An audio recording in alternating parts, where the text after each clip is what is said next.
around for another edition of Young Kings Wrestling featuring the JBF Memorial Sovereign Soundboard.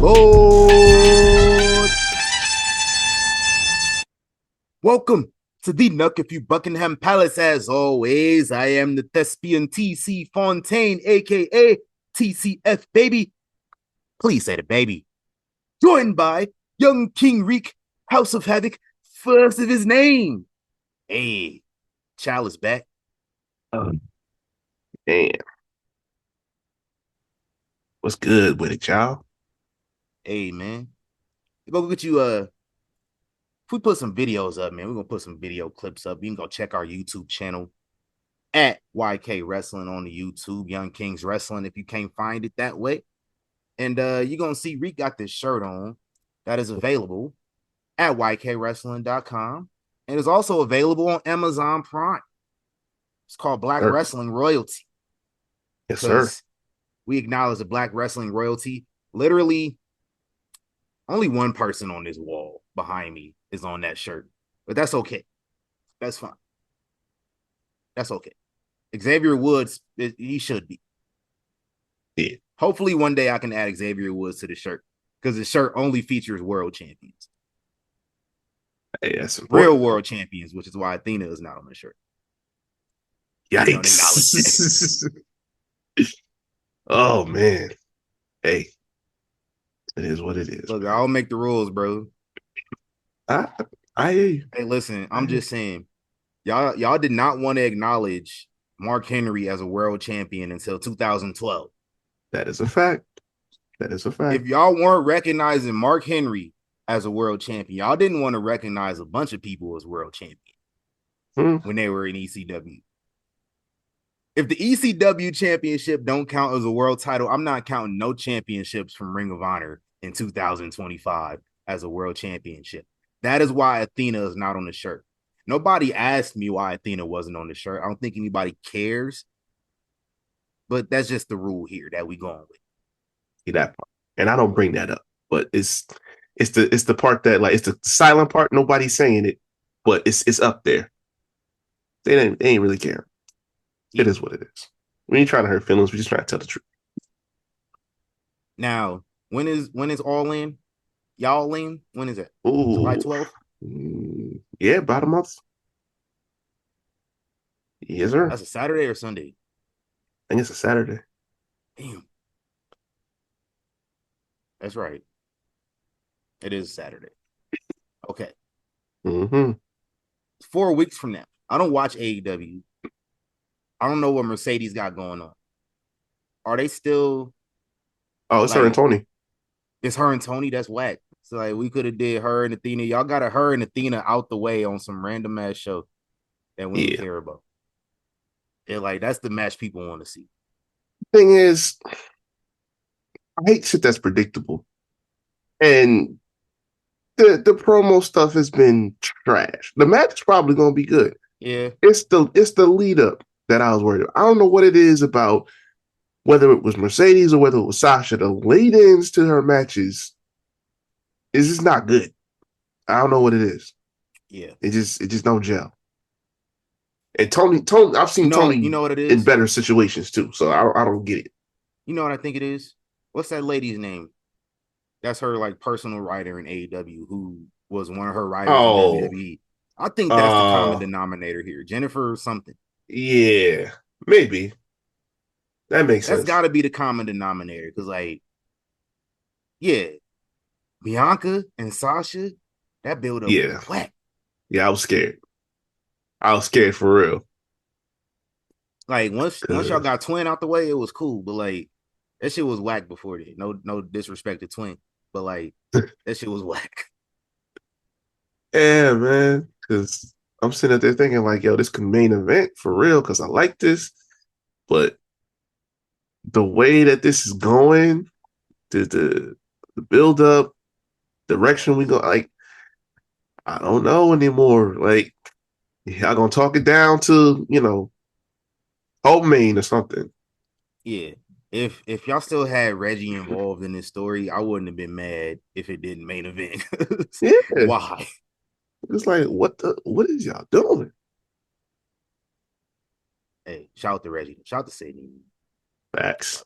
And shout out to he was just here last week, man. Shout out to Dio Bando, the new Facts. PPW heavyweight champion. I never Mm-hmm. heard of PPW, but It's like it's around like this area up in the Northeast. I'm crazy out here winning And, belts. That's another belt. yeah, man. Shout out to Hey, Dio. racking up some numbers out here, boy. Facts. And shout out to Pride Style, man. Speaking of belts, shout out to Zoe Dubois, the new Pride Style New Wave champion. Beat my guy Nick Xander last night at Pride Okay. Style. And man, Pride Style put on a hell of a show last night, man. Like, I mean, you got to. Like, Pride Style is the premier all-inclusive wrestling promotion in Las Vegas. So like, Mm-hmm. you got your everything's in there, bro. Like, well, I'll say they all inclusive. You got your everything's. So, Okay. and it's called Pride Style, which Yeah. means, Y'all know what time it we is. are primarily focused on providing a safe space for LGBTQ, whatever the other letters are. I'm sorry, I don't know the letters. Since it's primarily focused on providing that space for LGBTQ plus, I like to say that plus. That's how I get it out the way. There you go.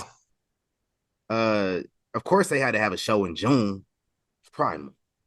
Yeah. And it was honestly their best show all year.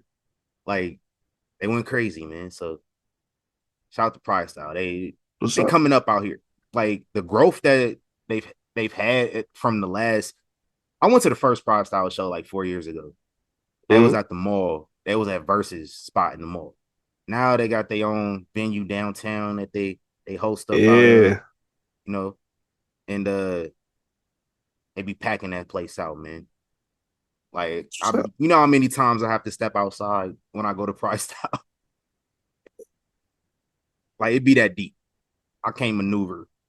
Be too many people walking around. It'd be hot. Oh, the spot we was at.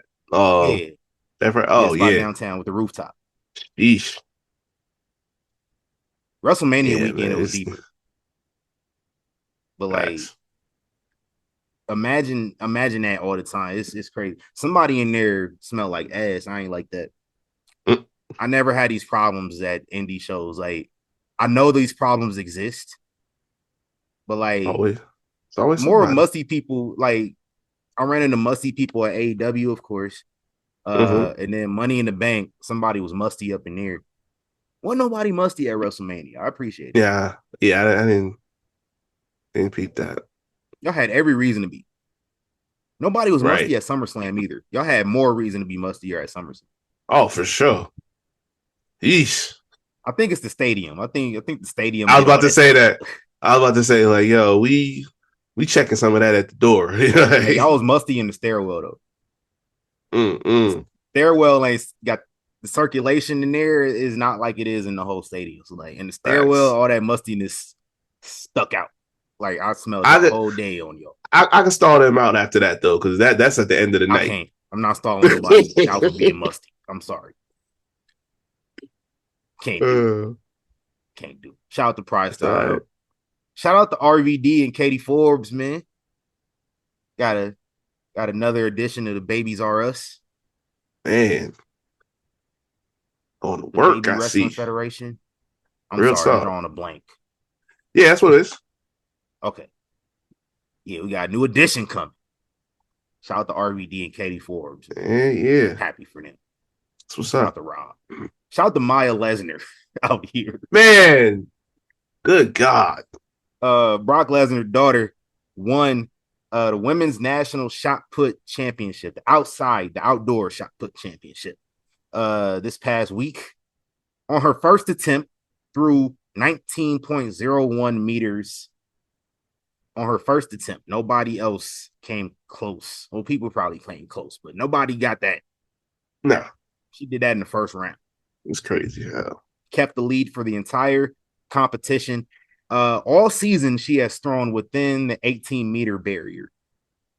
She has at least a minimum of 18 meters on all her throws all season. She was undefeated in outdoor competition. in the 2025 season. Beast. Pun intended. All puns intended. I feel like this is a headline every other month. Low key. It's like she Yeah, I got think another she just one. won well, she won where the fuck is Colorado State now? They're not in the Uh, Mountains. Big 12? No. Yeah, I think they in the Yeah, that's right. Isn't it? hold on, let's Google it. Or wherever she's at, she won the conference the conference championship a few weeks back. Yeah. It's bringing up football. I don't care. I don't care. It's not that important. This is one of the failed Googleable attempts that we've had on here. I don't even care no more. But congratulations to that young lady. Yeah, And yeah. I think she's a senior. So I don't know if she got a COVID year or not. Maybe. Maybe. I would think so. Hey, run it back. Listen, at this point, what else is there to do? Right, you go to the PC and shut everybody down. So.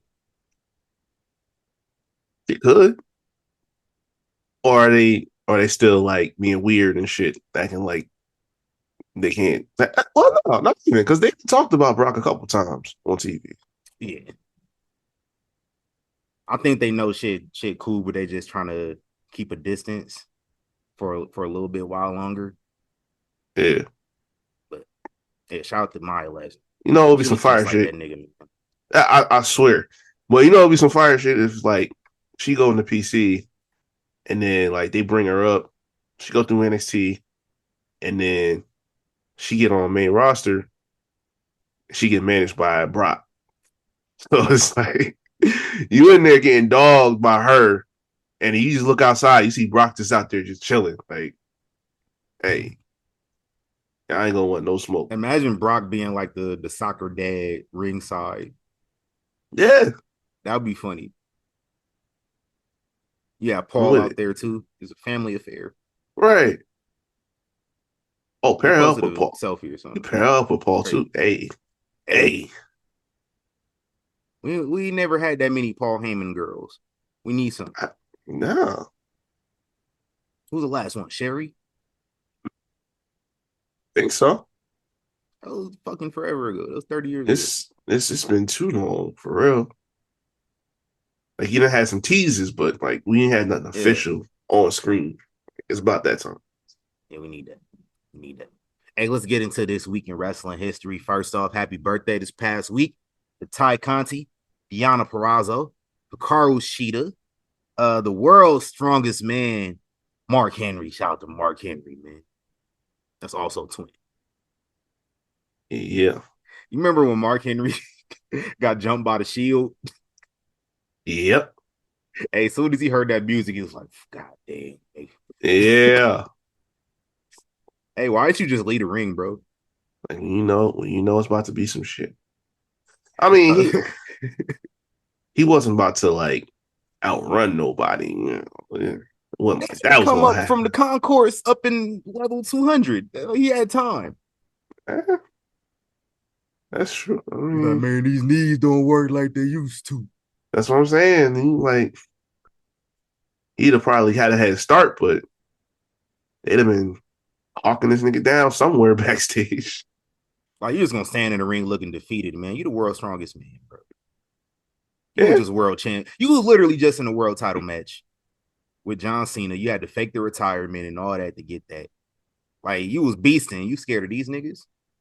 I mean, everybody was scared of them niggas back then. You Mark He ain't Henry. had he ain't had that much left in the tank.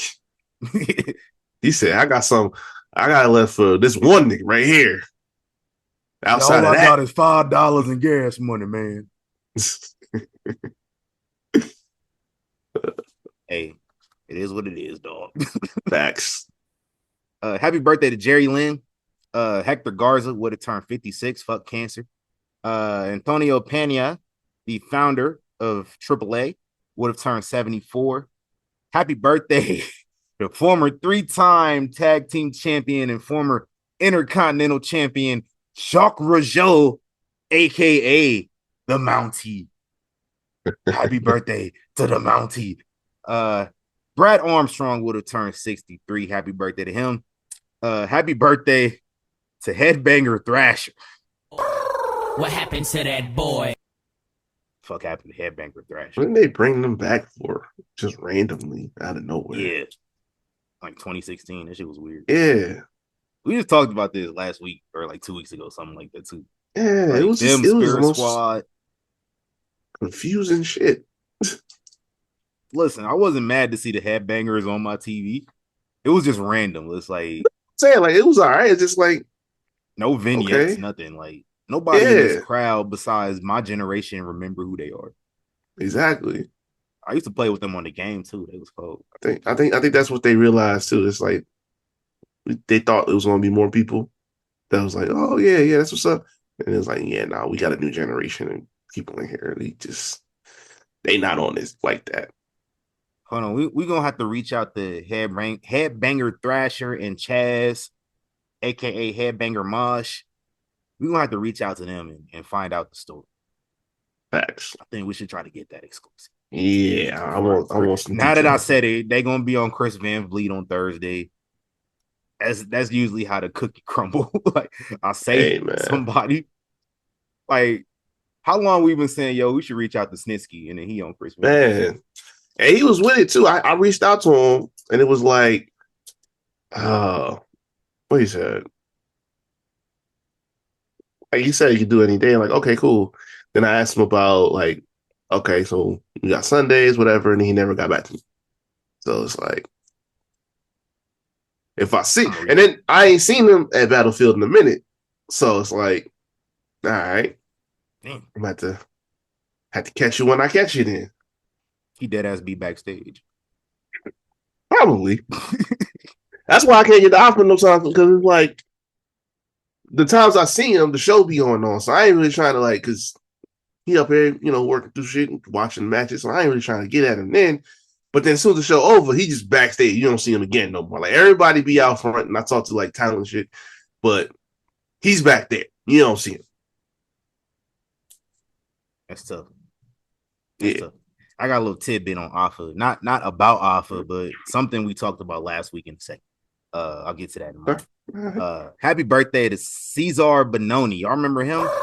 What happened to that boy? Why does that name sound familiar? He was in NXT for a cup of coffee. He was in AEW, and he was stuck on YouTube on the YouTube show on AEW. And now I don't think he's been in AEW for a few years now. I have no idea what he did. Yeah, because I definitely, that name definitely rang a couple bells, but yeah. Let's see the last time he wrestled. Yeah. He wrestled in March of this year. Lost to Mark Long. I don't know who Mark Long is. But the match he had previously before that teamed up with Hornswoggle in September. Shout out to Hornswoggle. Okay. All right. This dude has wrestled since leaving AEW. Since his last AEW match in March of 2023, he's wrestled 7 times. I don't know if he's been hurt or what, but hey, is what it is.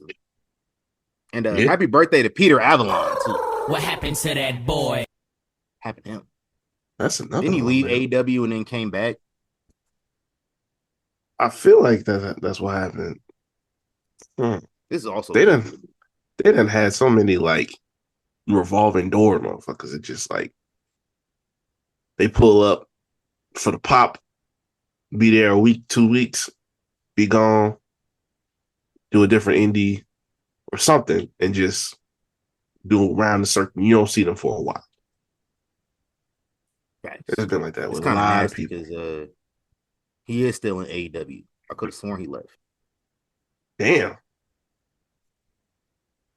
Last match he had was in December to he lost to Bryn Thorne. Shout out to Bryn Thorne.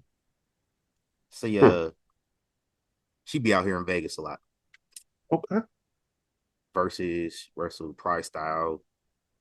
She wasn't there last night, but she usually at Pride Style. He also got a loss to Santana Jackson back in October of last year, too. Oh shit! But this actually makes sense. He is from Nevada, so it makes sense he's wrestling all of our people.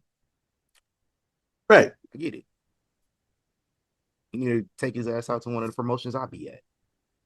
There you go. Shout out to him. I ain't gonna play the soundbite again, but shout out to Chuck Palumbo. Happy birthday to him. Hey, look, we've been asking that question for I don't know how many years, and we don't got no information. So I I found an just don't know what to interview. tell It was y'all. recent with Chuck Palumbo. I don't know how recent, but it was within this decade for sure. My man's out here looking like Negan now. Oh, that's Look just crazy. like Negan. Actually, you look healthy. You look like you take care of yourself. He just be on his bike and dead ass. I know when he ride his bike, he wore the leather jacket and he looked just like Negan for real. Hey, that's what's up though. I ain't mad at it. Shout out to him. And my last happy birthday. Shout out to Bailey. Happy birthday to Bailey and them Baileys. Mm-hmm. Yeah, be showing off on purpose sometimes. Hey, BBL I ain't never Bailey. seen. I ain't never seen her do a what's the, how do they call it the sink pose? Oh You know what I'm yeah. saying? I caught one of those not that long ago. I'm like, oh, you doing that now? Hey, Okay. shout out to Bailey. I actually seen a beat of real like a not like over the top, but like it was clear BBL. He was out here. Nah, on the crew. I'm just so y'all know, I'm just fresh off vacation. Literally hours ago, got Yeah. off the ship, drove home about 2 hours. So I was away out in the seas. You know what I'm saying? But yeah, no, it was a serious BBL situation going on over there. Yeah. Can imagine it. I see nasty looking BBLs all the time, bro. I don't like BBLs. And it's bad too. It's bad too because it was a BBL Butterface. So it's like Oh you Lord. literally did this just to like have something. What's this Oh episode title? man. Hey, we might have to do it. BBL Butterface is so crazy, bro. Yeah. Hey. I Hey, need that Matt about to now. be like, Matt about to get on his Soldier Boy. They copied my whole fucking flow. Bro. Hey, I had that because I had it in my head, not last night, the night before, because I was chilling in the club and she was in there. And like any other day, she got makeup on and shit like that. Now she don't. And I'm looking, I'm like, oh, okay. All right. So you just was putting out all the stops. And it had them like them extra long ass braids and shit like that. Cause Hey, man, she was over there fishing. manufacture framework. Hey, she was though. She was though. I was talking to some dude. He from Brooklyn. Something like that. She was on him like all week. I'm like, hey, I mean, you do what you do, homie. That's all. That's your call. Like, you gotta wait to the last like day, 2 days. That way you ain't stuck with them the whole rest of it. I don't want to be Facts. stuck. Man, I seen that episode of Martin. I don't want to be stuck on a cruise ship with no crazy bitch. I No, seen that hell no. episode for the whole week. Don't do it. No, Don't do it, bloodbath. nah. Shout out to Martin. Hey, 2002, Stone Cold Steve Austin walked out of Monday Night Raw. Didn't Mm. come back for months. He took his ball and went home. That's what they said. That's the Facts. energy they had. That's the energy they had afterwards. But I was there. We was all there. I specifically remember this man going out there and begging like Keith Sweat Mm. on live TV. Yeah. On No, live no, TV. that's literally what he did.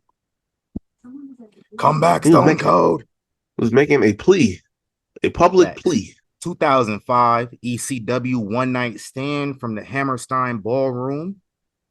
They went crazy. Mike Mm. Awesome and Masato Tanaka had one of my favorite Yeah. matches of all time. Like, Dog. Imagine a car crash taking place in a wrestling ring. That's what that Basically, they was wild. It did 2006, man. We had a One Night Stand Part 2. They had to run it back. Fred, this is the rematch. Yeah, boy, the rematch. Rob Van Dam wins WWE Championship. Yeah. Classic match. 2007, we got the WWE draft. I don't remember where they were, but this draft episode also served as Mr. McMahon Appreciation Night on Monday Night Raw. So for the draft, King Booker and Queen Sharmell, Snitsky, Mr. Kennedy, and the ECW champion Bobby Lashley drafted the Raw. Soon as Lashley got drafted, Jonathan Coachman, who I don't remember being general manager ever, but apparently he was a GM. Yeah, I don't remember him being GM. I remember him being a authority figure, being Eric Bischoff's assistant and all that. Yeah, I do not remember him being the head nigga in charge. It was brief because not long after this, Regal gets the job as GM. So it was like an in-between thing. But yeah, he had it for a little bit. Well, apparently he had it. And he used that GM power to strip Bobby Lashley of the ECW title and say, you cannot have this because you are no longer on ECW. Vince McMahon said, I'm leaving here with something. Horny ass nigga. Yeah. Hey, listen, I got a question for this era of Jonathan Coachman. Why do you need white man paperwork? Oh, man, if there was ever somebody that applied to for a whole, I'll say that whole decade. Good, like 4 years. Sheesh. Hey, and this is strictly in character only, just in case anybody got a problem. But Jonathan Coachman, I got a question. Sentence you to 3,000 lashes for conduct unbecoming a black man. It's not a question, sorry, it was a statement. Hey, we've been behind on some Umar sound bites. Facts. Shout out to I've been behind on watching his videos. Facts. There's always a good source of entertainment. Sometimes he be saying some shit that sounds like, he talking. But like, I say that all the time. But like when he write. But it'd be some other shit in there that's just like, all right, I'll be like, yeah, it's entertaining, but come on now. You want to get some views up. I understand. It's okay. Anyway, back to the draft. The Great Khali, Torrie Wilson, Chris Masters, and Ric Flair go to SmackDown. You remember Ric Flair was on SmackDown? I do. Like 2 weeks. It was weird. It was mad weird. He got cooked by somebody. I don't remember who he got cooked. Was it Khali he got cooked by? I think so. He got cooked by Khali, took the holidays off for like 3 months. And then the next time you saw him, he was back on Raw. Talking about, I'll never retire. Yep. That's what that that experiment was not working. Ric Flair, a lot of the things they did around this time was nasty. Like Ric Flair to SmackDown, they drafted Triple H to SmackDown the next year. Yep. They tried drafting him to SmackDown like the second or third year they did the draft. It was whack. It was all whack. Then ECW's draft picks, they get the Boogeyman, and they also get the real life Boogeyman in this draft. Yikes. Damn. Yeah. All right. Mr. McMahon Appreciation Night, however, we get a lot of video packages from like the people who worked for Vince over the years. Like we got one from Jesse Ventura. And Jesse's like, Mr. McMahon Appreciation Night. This is my Jesse impersonation. Let me know if I'm doing it right. Mr. is a title I use for very few people. And the few people I do use it on were the officers I served in under the Navy. You haven't earned the title, Mr. So from now on, I refer to you as just McMahon. That was my Jesse Ventura. Hey, we just get a little deeper. That'll be solid. Yeah. I'll work on it. Jesse says the tribute that Vince threw for himself was remarkable. He says dictators always do remarkable things, so he's not surprised. He says, yeah, Vince, the WWE is a dictatorship, and you're a dictator, although you're not a benevolent one. Then he says, all dictators do and will fall. Shout out to Negro Domus over here. I'm gonna say he must know something. Then they interview Bret Hart. Let me work on my Bret Hart. Let me get it right. Oh, let me take a swig before I get on the Bret. Not this nigga. This is also Bret Hart like a year after he finally came back too. There's no way. Was it? Yeah, he went to Hall of Fame that year or year before. Yeah, 06. Yeah. Okay. Yeah. There's no way to express the feelings I have for Mr. McMahon in words. Only one way that I can express how I feel. And this is one of these right upside the jaw. Only thing better is another one of these. 2 of them. And if you got 30 or 40, it'd be even better. And that's all I got to say about that asshole. Yeah.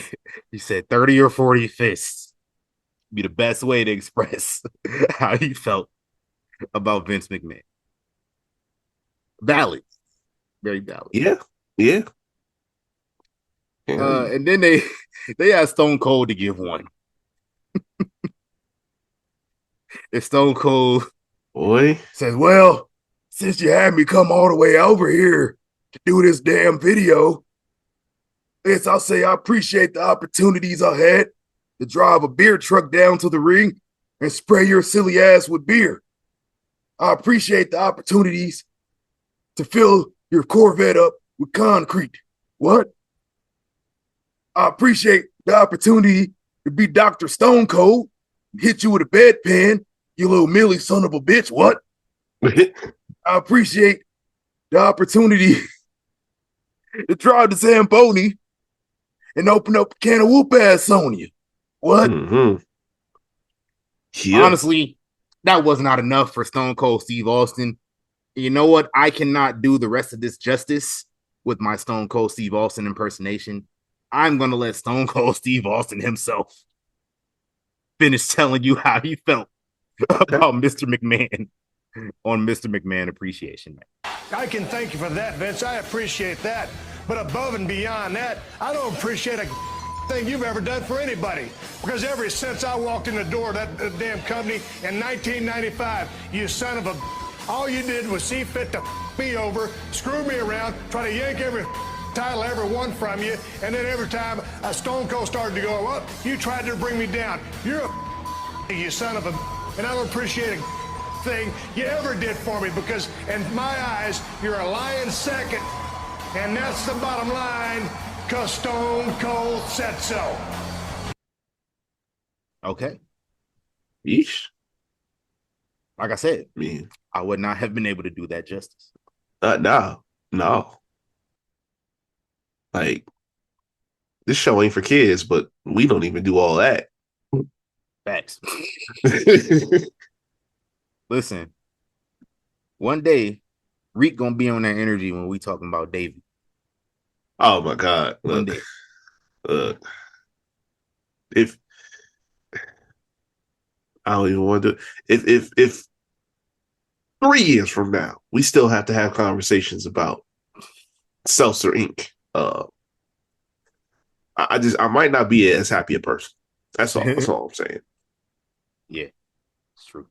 So I'm giving y'all a 3-year timeline to correct this issue. That's not any type of direct soliciting no type of activity. I'm just saying. I'm just putting out there 3 years. Let's of course correct this issue. That's all I'm saying. Thanks. Mr. McMahon Appreciation Night. It was not over after that, because this man goes out there to the ring and he tries to show his gratitude for the fans in the crowd. and they booing him, and he's about to cry, man. Like, this is depressed Vince McMahon. Like, we passed do-rag Vince stage, right?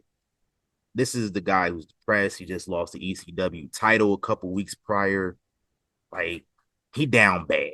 Okay. Crash out. Down real bad. So he just goes to the back, and you got everybody, all the talent, they backstage just in case they get drafted. And they all been standing up for the past 3 hours, just walking around. And then we get to the backstage, and there's Paul London with the biggest grin on his face. Yeah. Like, just cheesing. And apparently Paul London said, like, every time they did those takes, he was smiling the whole time and nobody told him to stop. It's crazy. See, I heard, like, after Vince saw it, he was mad. Yeah. His limo.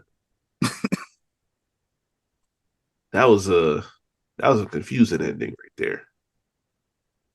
I found out also that of course they didn't do that live.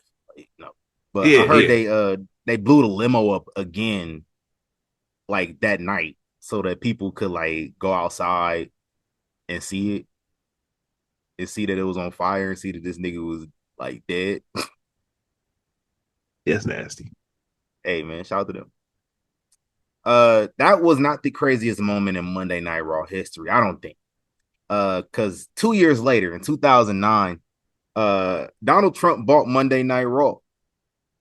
I'm now gonna be the owner of Monday Night Raw.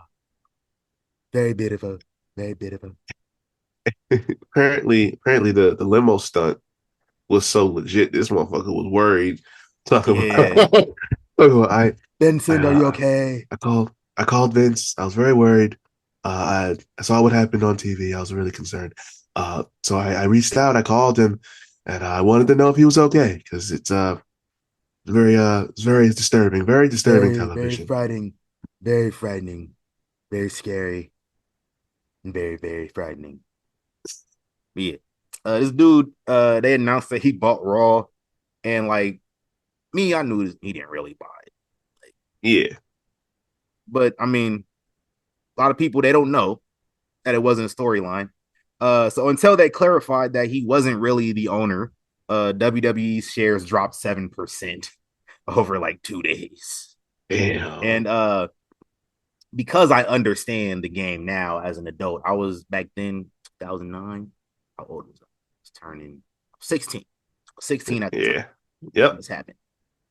16 years old. This is this is after my junior year.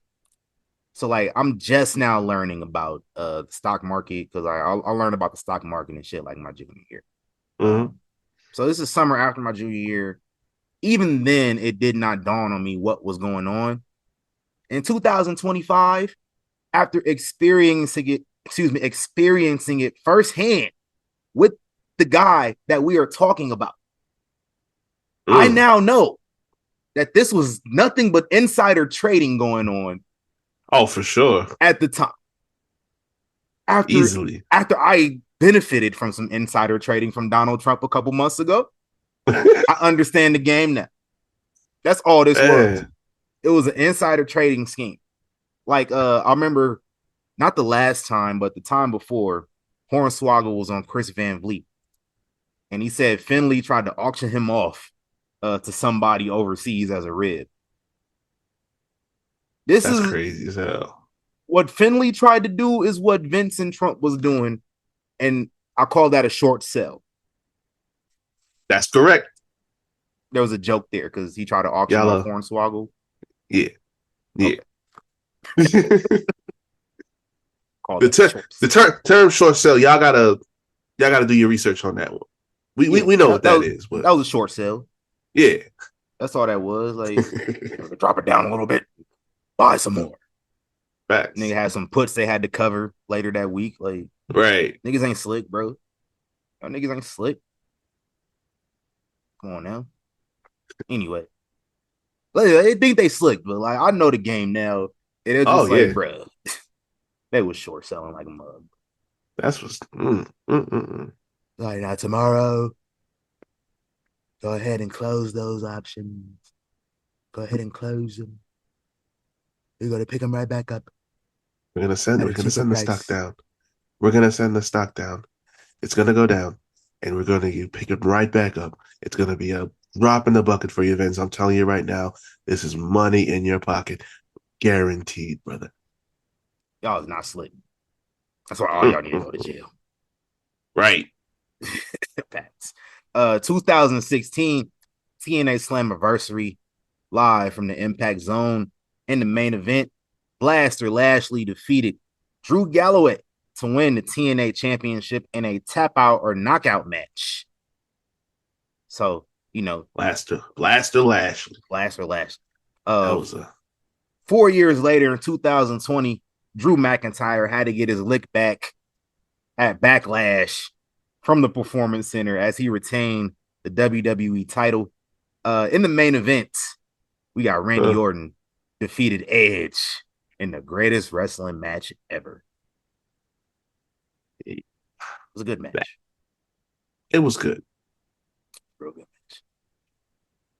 Now, I looked at the rest of this card.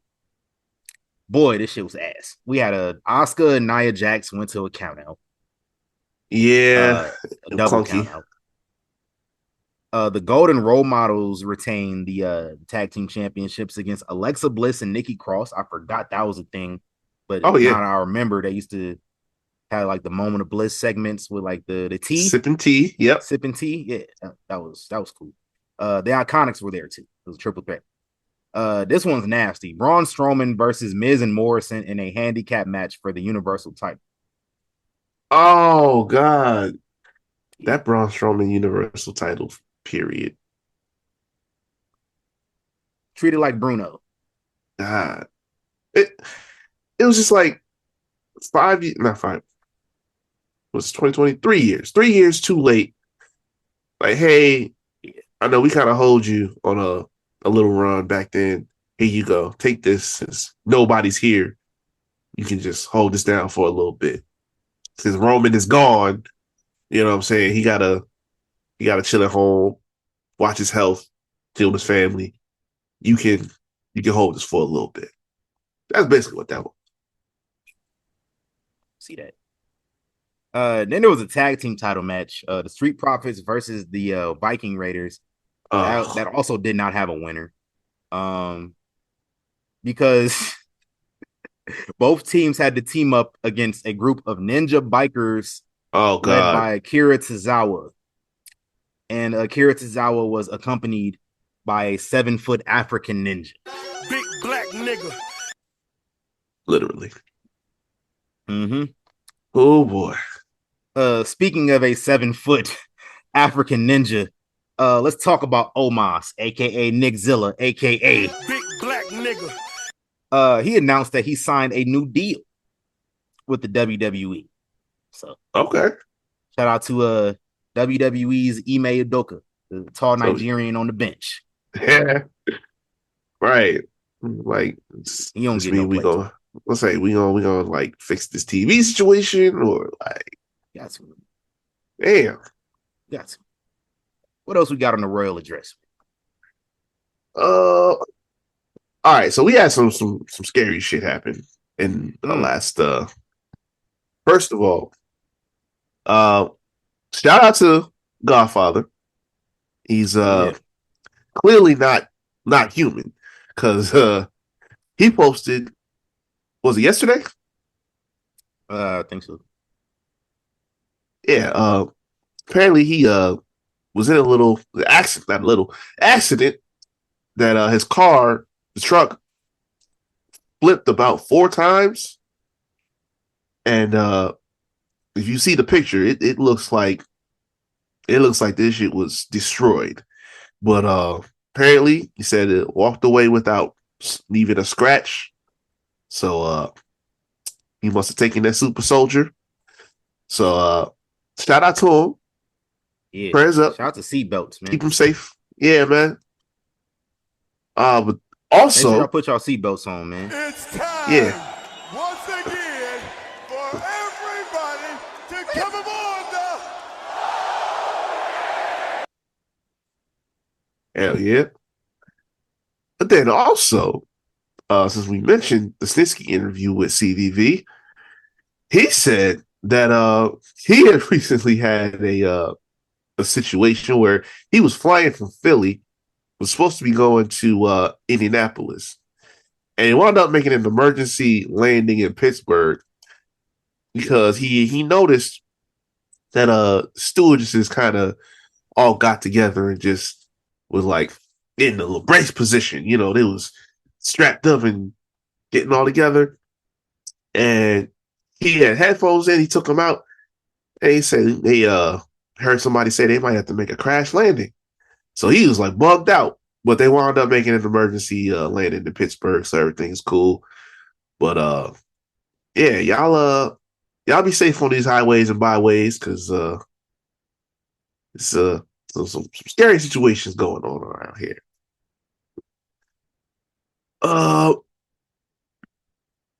Injury news, real quick. So we don't need to play the soundbite no more today, but Brian Cage.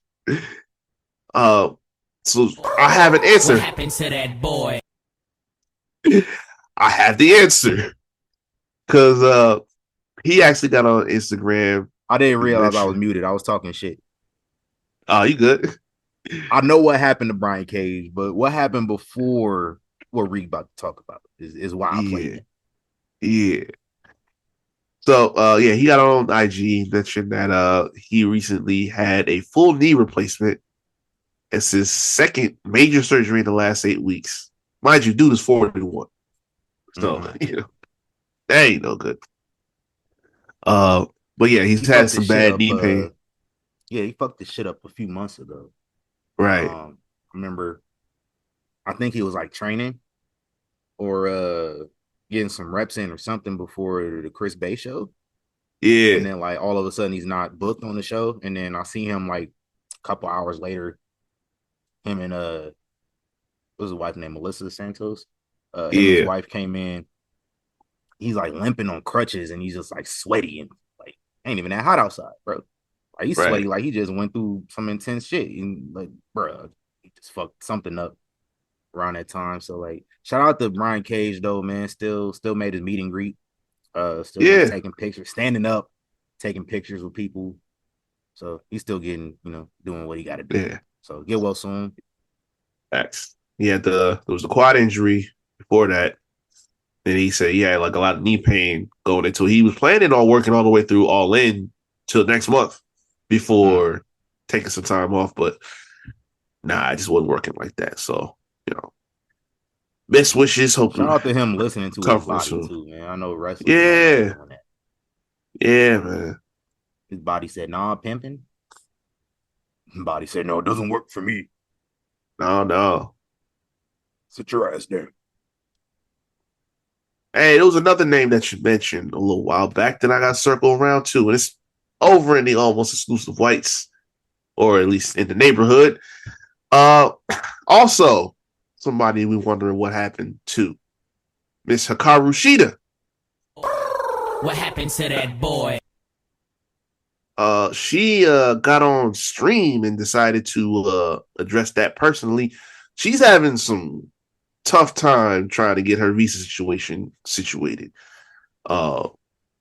So she's just been back in Japan, trying to sort that situation out. But it's tough. It's a real difficult situation.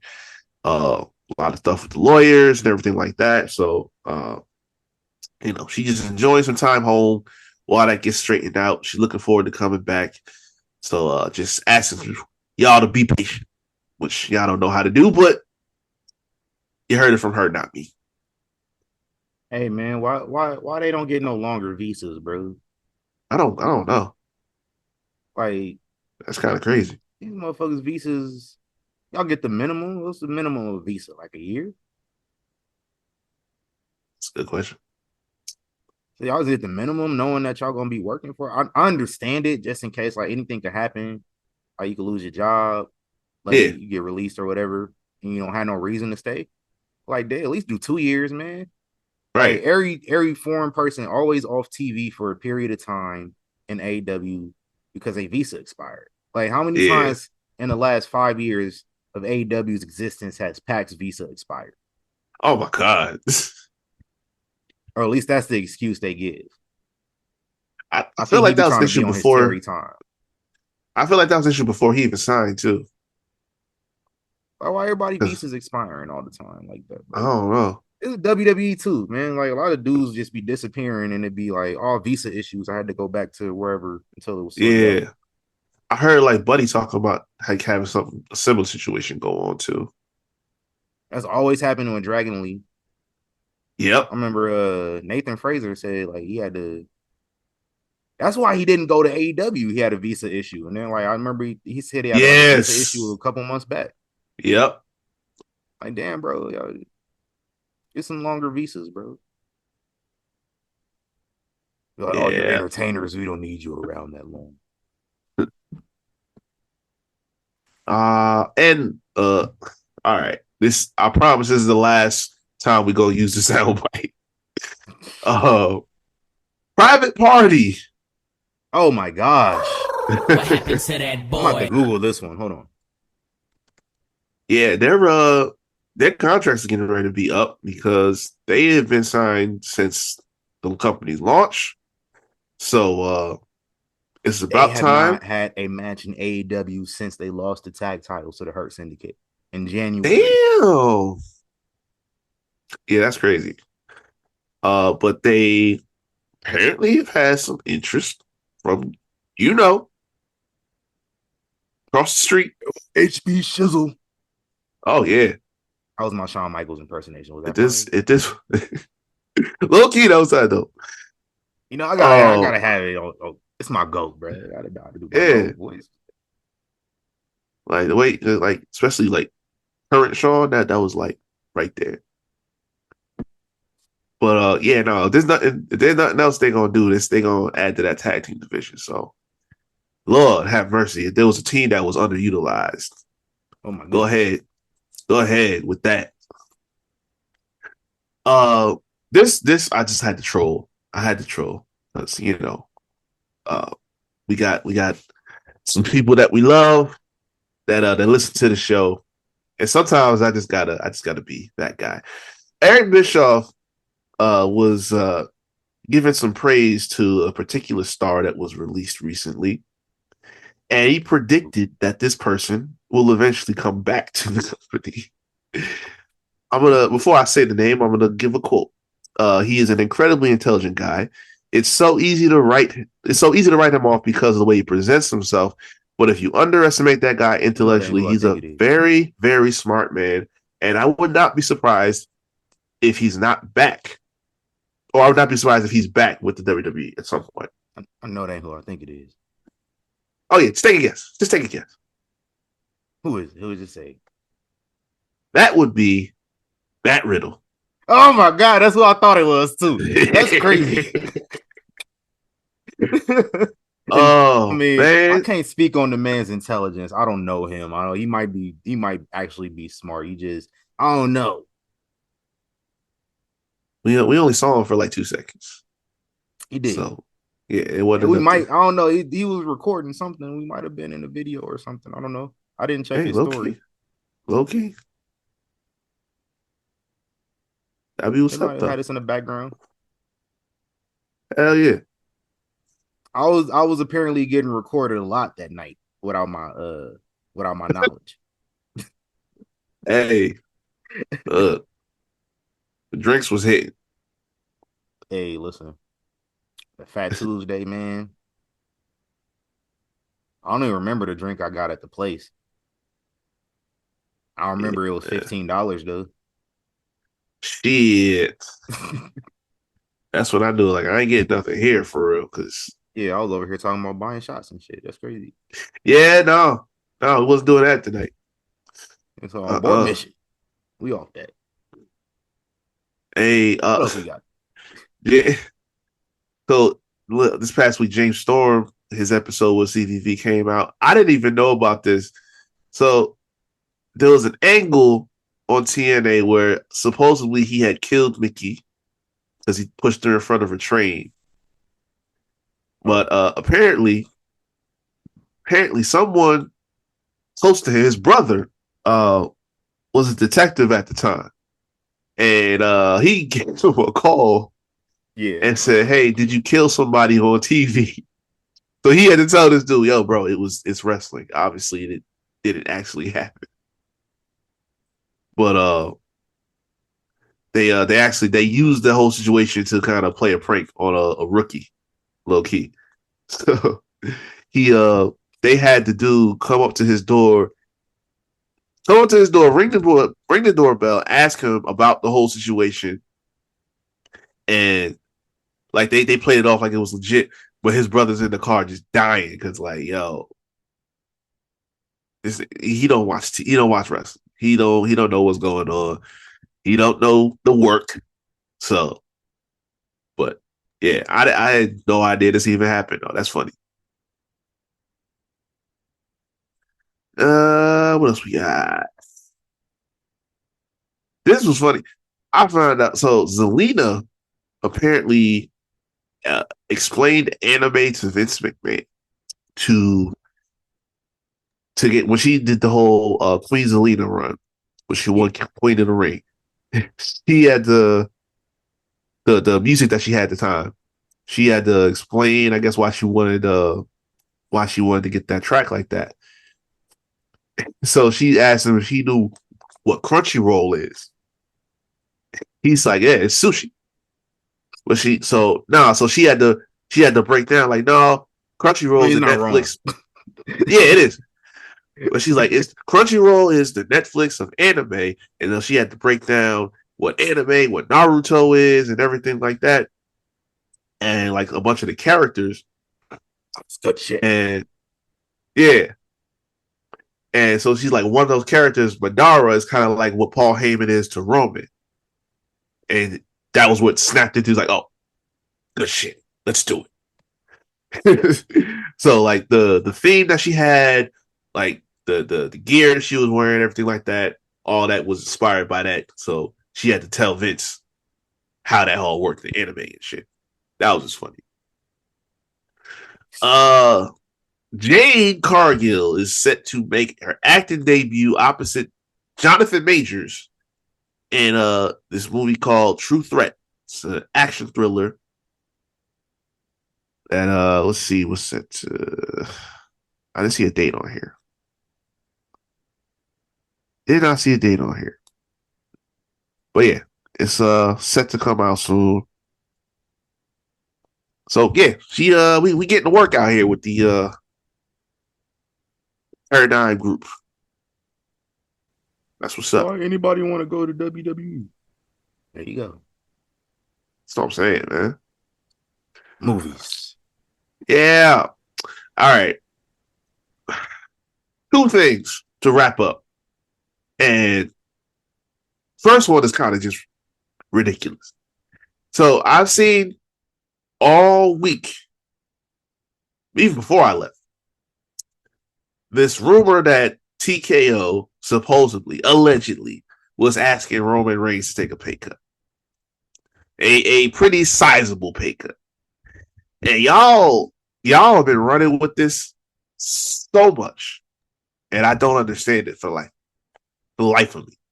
You mean to tell me that the man that was the biggest star of the company's biggest boom period, that moved the needle literally to record-setting numbers and acquisition, TV deals, all that. That guy was asked to take a pay cut. That's what y'all believe that was accurate. For real? For real. Okay. All right. And this one, second part of this, I'm tired of talking about this man in this sense. Because Salofa Fatu, if you Salofa Fatu Jr. If you Junior Fatu don't stop getting on microphones in front of cameras, bro. I get these young kids. I understand. Yeah. Bro, you have been in the company yourself. You know how this shit works. He said it himself though, right? He said 75 years. So for the last 75 years, you've known how this works. Yes. So I'm not understanding. You gonna sit up here and say the writers need to be fired because Jay had a short title run? Are we serious? Dog. Come on now. Hey, look, hey, at this point, he gotta be working. He gotta be working, bro. That's how It wrestlers must be working all the time, bro. Especially the ones that's retired and they can't work like in the ring how they used to. They gonna work wherever else. Like Rikishi still got to get paid. He still got to have his meet and greets. He still got to get his podcast money. I'm pretty sure somebody around one of the other Samoans is like, "Hey, Oos, do it like this. Say this. That way, you know, get the views coming in." That's my head canon because I refuse to believe he's that dense. Yeah, that's really what I'm saying. Like, you know why I think it's a dog. work? You know why I think it's a work? What? The fact that Jey Uso lost and immediately everybody was waiting on Rikishi's reaction to it. Right. Yeah. That's how I think he working at all times. Because he even was just like, "What is what you all been waiting for, Usos? Yeah. This Wednesday, check out the new episode." Like, that makes sense, though. That makes sense. He gotta be working, bro. Ain't no way. It's basically the writer should be fired.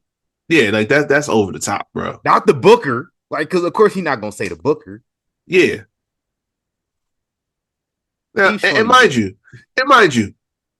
just later that week, they got Jay in the King of the Ring tournament. Yeah. So it's like, hey, listen, y'all set the precedent, right? We want truth. They listening to us now. Rikishi said, "Nigga, I got boots on the ground. I got tenure around here. They listening to y'all. They damn sure gonna listen to me. Get Jey Uso back. Y'all know what's about to happen, right? Jey Uso winning the King of the Ring. Jey Uso beating Gunther at SummerSlam to win the belt back. Hey, let's might have to, because basically, the main reason that Gunther goes over and win the title back is, in case y'all forgot, about a month from now, Saturday night's main event is going to be in Atlanta, Georgia. Yeah. And we got a one last time to do. Yeah. Yeah. Goldberg. So basically that's what that's about. So we get that out the way, we get to SummerSlam. Yeah, I can see that being a move. And it ain't gonna be Cody. So hey, I'll be damned. Dog. Yeah, no, we don't need to do that. You know how y'all be reacting to Jey Uso getting all this? That's how I feel about Cody getting all these shots. That's actually that's accurate. That's accurate. Y'all put on the. I don't care how good the match was. I didn't see it. I turned the show off. I started watching the finals. I understand. The Pacers about to do it, and the Pacers hold motherfuckers over. But like, I went and turned the finals on because I was like, "Hey, what? Cody Rhodes and Shinsuke Nakamura in the main event? I'm good, homie. I know who winning this match. Yeah. I don't need to watch it. I didn't remember the other two. I didn't care about Andrade and Priest. Yeah, I don't give a fuck. I don't care. Nah, man. I'm starting to feel that fatigue that people were feeling with Cena right around like 07 or late 07. Like, I'm starting to see it because it's like, look, I get it. This is the guy. This is the face, the baby face. But it's like, dog. That's everything. WWE problem too, though. Like every person that they have in that spot, like people eventually start to get tired of it. Now the fans in the arena, most of the time they gonna cheer for Cody because it's like, yeah, of course. Oh shit! Sometimes when people they don't get shows that often. Like, when was the fucking last time they went to Lexington, Kentucky? I don't remember the last time they went to Lexington, Kentucky. So the people in Lexington, Kentucky, especially the children, they want to see Cody Rhodes. When the last time they went to Phoenix? It's been a minute. Been like a year probably. Like at least people in Phoenix, the kids, they haven't seen this version of Jey Uso since the last time they were in Phoenix. That's true. They get this version on TV and they see the crowd participating every single week. They see the WrestleMania crowd, the Indiana crowd, the crowd in France. They see them yeeting. They doing all that shit. Like, we want to yeet too. So, like, they excited to see. I don't give a fuck what the people on the internet saying. The crowd love it. Oh, yeah. No, I don't. My opinion on Cody Rhodes and Sami Zayn as characters, it don't matter. It mattered to me, of course, but like overall grand scheme of things, it don't matter. They not gonna stop pushing Cody Rhodes and Sami Zayn because I don't like their character on this show. They just not. Hey, the fact that both of them are in the semis is nasty work. Yeah, y'all tripping. Because I was so ready to one y'all. I ain't mad at it, but like I thought Melo was gonna win, so like y'all kind of had me getting hyped. I would have been happy with that. How you didn't see that RKO coming? I don't know, but that's neither here nor there. But Sami Zayn, oh no, brother, it doesn't work for me. Nah, I need him to get cooked. He get cooked so, over him. I'm packing the air. This guess what?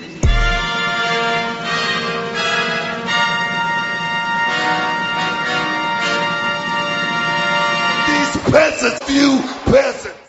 You know what, man? I want to apologize to the people because I'm sure that conversation that you were listening to, y'all were very invested in it. And yeah, systems gotta go into business for themselves. And out here, man, we over here, we trying to do a collaborative dance. And dudes just out here going into business. Zoom, bring that ass here, boy. Bring that ass here, boy. This is why we talk about canceling our Zoom subscription almost on a weekly basis. There's always something. Telling you. We don't find out until after the episode is done and over with, and we done recording that like half of it got cut off. So we're gonna redo it over. Nasty work, bro. And like I've been like quietly letting y'all off the hook because I see y'all hiking subscription prices like every 6 months. Oh, they sure I've been did. low. I've been letting y'all off the hook, but this is egregious. Hey, the last one was like a couple weeks ago. Didn't tell nobody. It just hey, $13.99, nigga, or whatever the price is now. That's what I'm saying. Like, hey, listen, it's still worth more than other things you can buy. That's around that same price. Hey, we'll say that. You know what that is, man.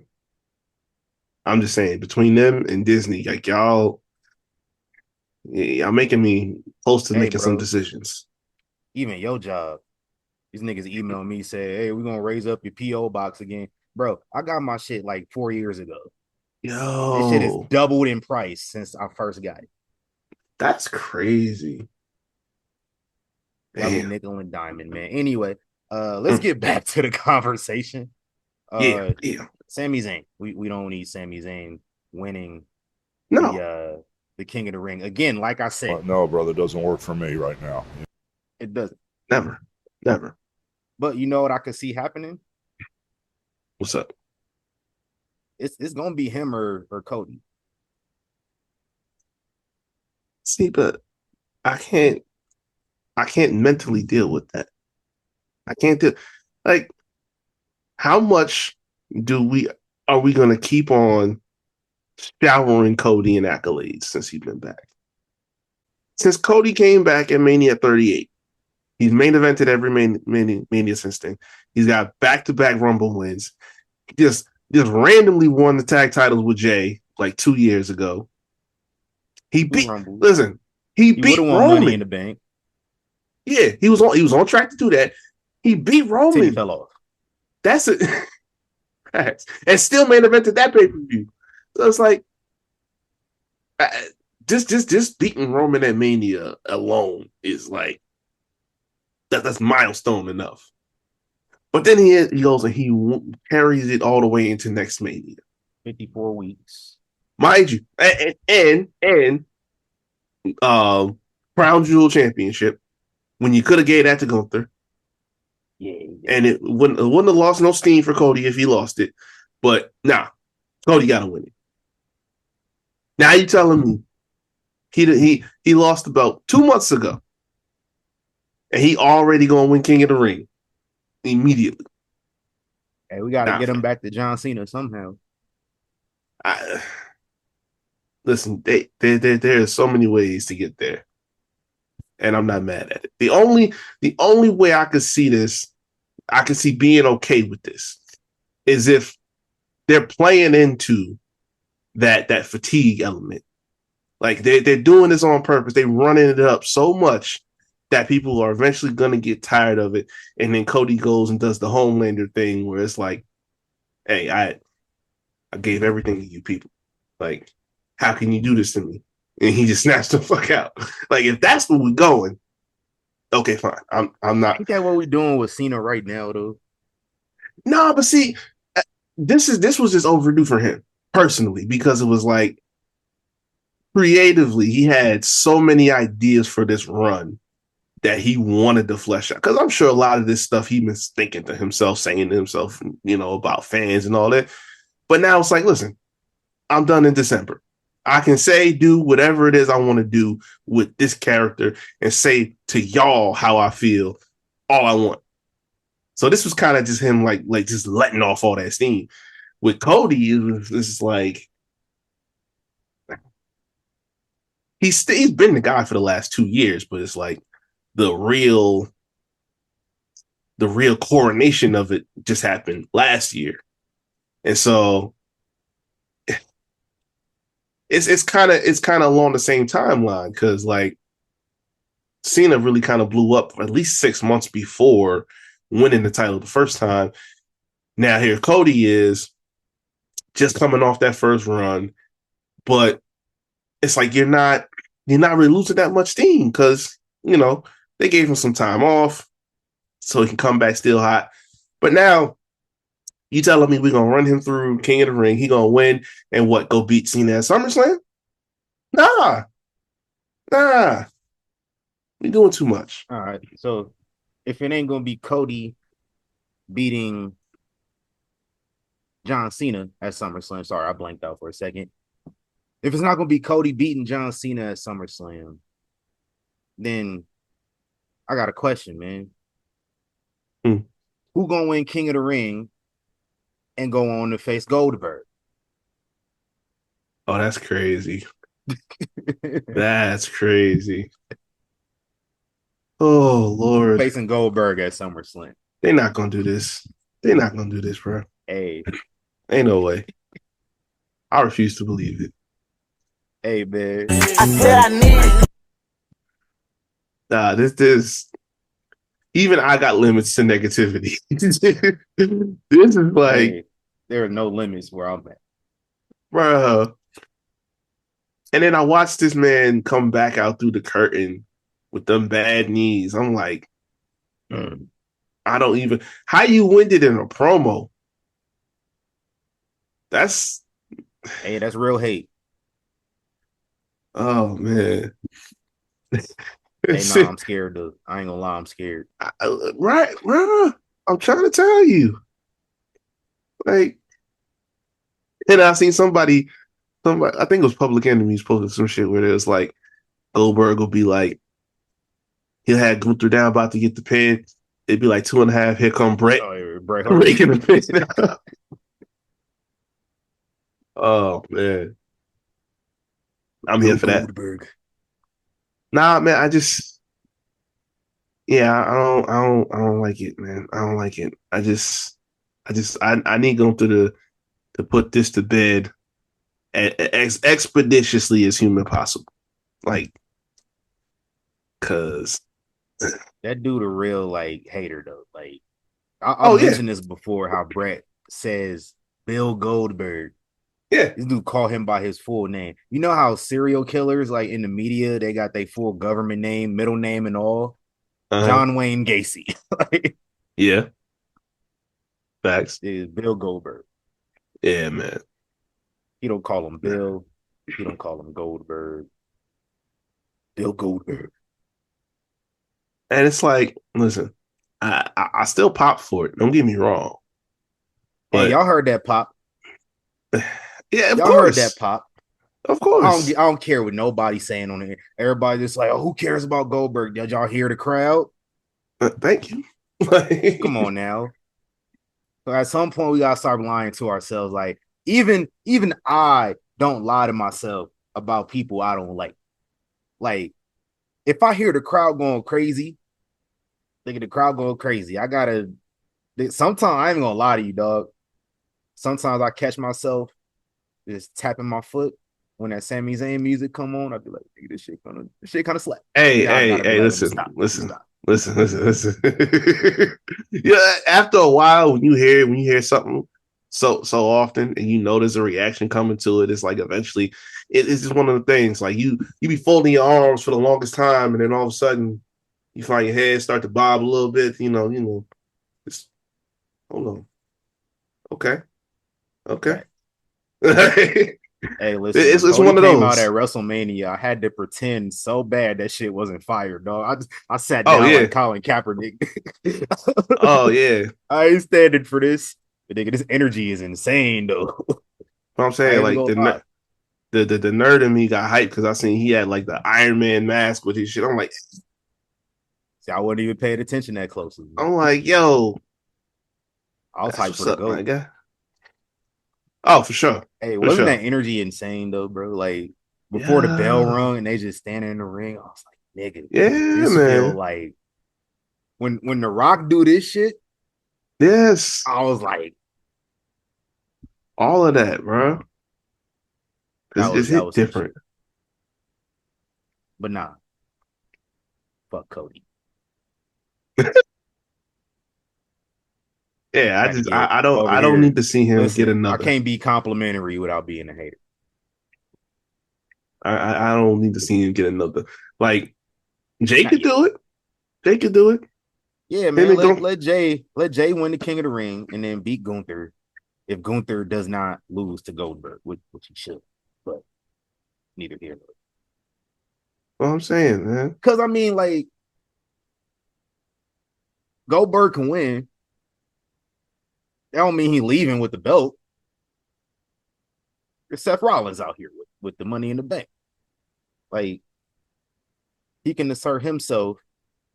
And in that way, we can either get Cody, Seth, we can get Jey and Seth, something like that.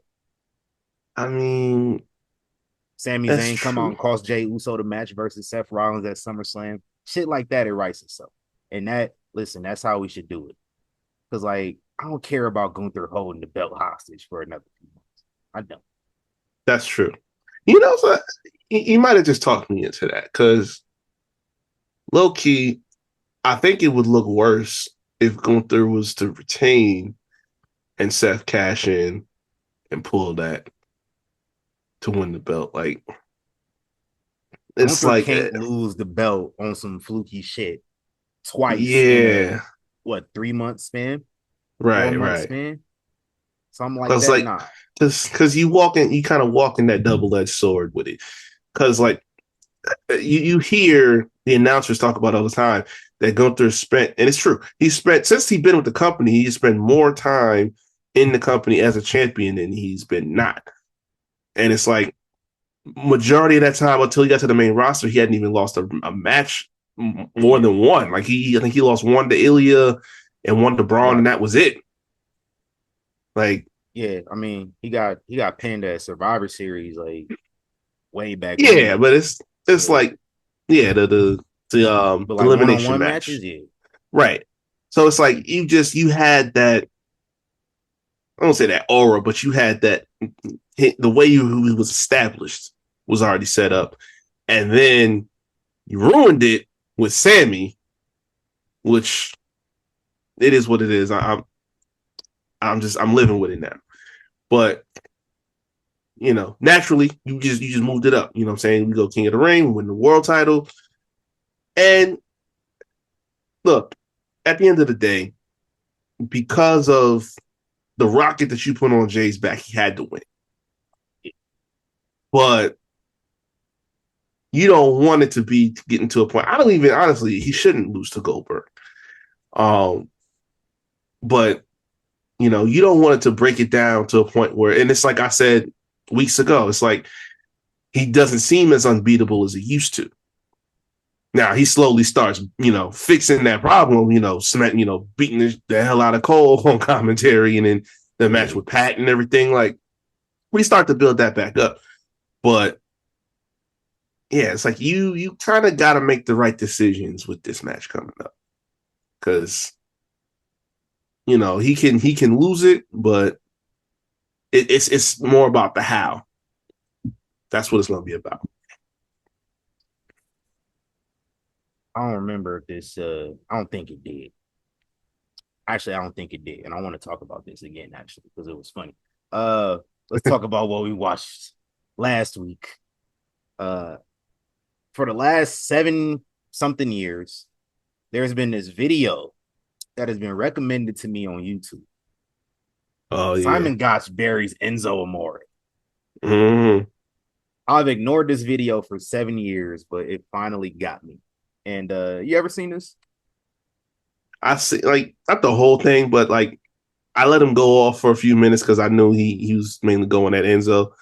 After a while, I'm like, all right, bro, you didn't beat a dead horse to death. Like, it's okay. But I got the gist of it. 17, 18 minutes, and for 15 of those minutes, he's shitting on Enzo. Yeah. Like, they asked him his opinion on a bunch of like wrestlers from NXT, Samoa Joe, Finn Balor, American Alpha. He said they was all cool. Like, said like Finn Balor, you know, Finn Balor is, and this was 2017, 2018 when this thing came out. Finn Balor is in the same spot. I think you could say the same thing about Finn Balor here, where it's just like, hey, he here for the check. He here to get the bread. He ain't here to do all that crazy shit like he was doing. Like he put his work in. Now he here to stack up his retirement fund. Yep. All them dudes in Japan, they come over. It's like, hey, fuck all that. I mean, we'll go, we'll turn it up when we need to. Right. Yeah. He was asked about Big Cass, like, complimentary of Big Cass, but he completely shits on Enzo for the whole rest of the video. The dude said Enzo broke his leg countering a wrist lock. Did y'all hear that? Yeah. He broke his leg countering a wrist lock. Is that possible? I didn't think it was till I heard it. Like, come on. How do you do that? How do you do that? What the hell is going on? Like, I really want to know how that was done. Makes no sense to me. Yeah. Got no words for that one.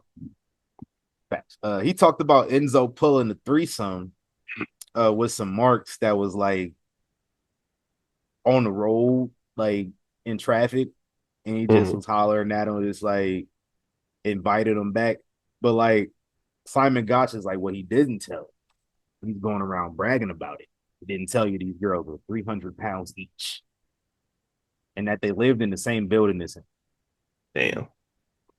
Why don't I feel like he might have beat before? Didn't John say he did some shit like that on the Howard Stern, like way back in like 05, 06? Listen, I don't know what the fuck Howard Stern do ever. So the most I know of Howard Stern is when Vince was on it, but like, and I knew like Beetlejuice. I remember John being on there and he was talking about him smashing a big chick, and he's like, it was cool. Like, I gotta find it, but like that just made me remember that story. Like, hey, I'm like, damn, I didn't know he rolled like that. Hey, man. It feels so good. But then like he talked about that concussion Enzo got in that pre-show match. Man, gosh, throws his ass out the ring, and this dude head bounces like 3 times in less than 1 second. I thought he was dead. Facts. Whole time I'm thinking he dead. You got Big E specifically, and the rest of the New Day in the back chowing down on some Pizza Hut while a man might be dead in front of them. And Big E just like, fuck they got going on just over there? Over in the corner on some bruh man shit. Like, hey, what y'all doing over there, bruh? Like, I'm trying to. Kofi looked a little worried, but even Kofi still had the pizza. He was like, shit. Yeah, man. Like, does that say a lot about Enzo, that the fact that this nigga was probably dead and niggas is chowing down on pizza like nothing happened? A hell of a lot. And I mean, it's not the only, it ain't the only thing. What was your thoughts on Enzo's run? Like, I enjoyed it. I knew he couldn't wrestle. You know what I mean? People can't wrestle, but he was entertaining as hell, bro. Like, the pop, I used to say the whole catchphrase when they came out every time. Yeah. I remember they debuted the night after Mania. That shit was gas. Yeah. What happened? Old boy he was really just a victim of his ego. That's really what it was. Because, like, his whole shtick was entertainment value. Him and Cass never should have broke up. Because even though Cass was the better wrestler, it's like, he wasn't thinking about that when Cass did his singles run. He just like, yo, this dude is trash. Yeah, this dude was just garbage. Like, that's all it was. But because of that dynamic, they had like kind of a version of like Shawn and Diesel. But that was the thing. Like, he had the noise, the energy, and all that. And so breaking that up was mistake one. And then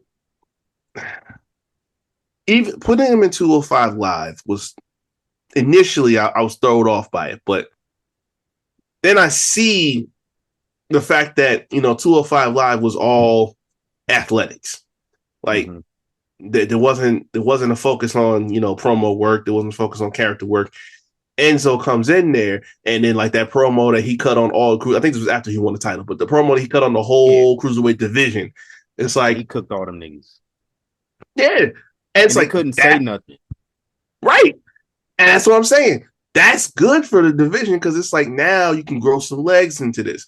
All right, mic wise, promo wise, presentation wise, dude is outclassing. Y'all might could out wrestle him under the ring, but he can cut y'all on the mic. So now the investment level in seeing him in any match, even though I wasn't crazy about him having the title, that investment level now is going to go up tenfold.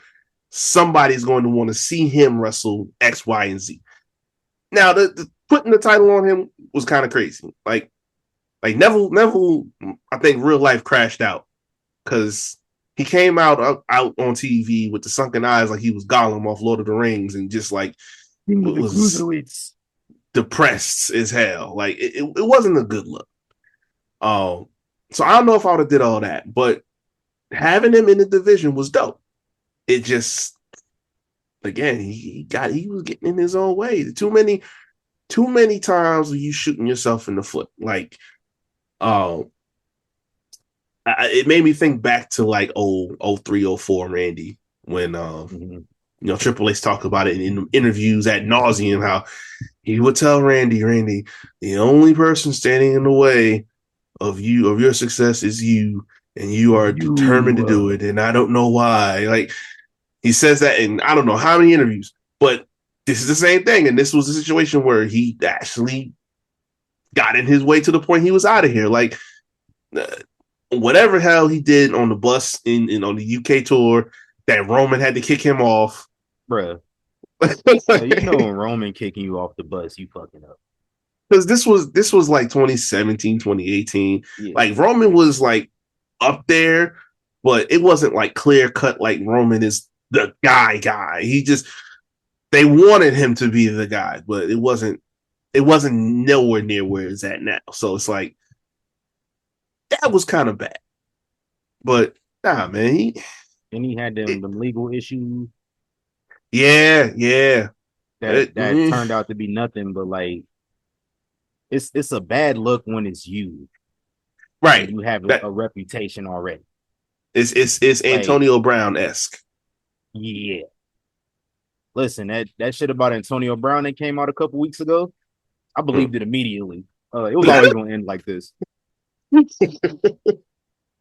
Nah, for real, bro. Like any story about him doing something, I believe it immediately.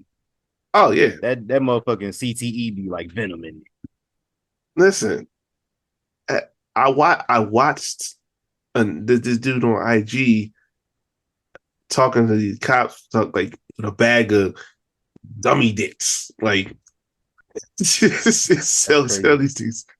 Just tell these niggas, oh, I got the bag of dicks for y'all. Like, nigga, you for real doing this on public and broadcasting it to everywhere?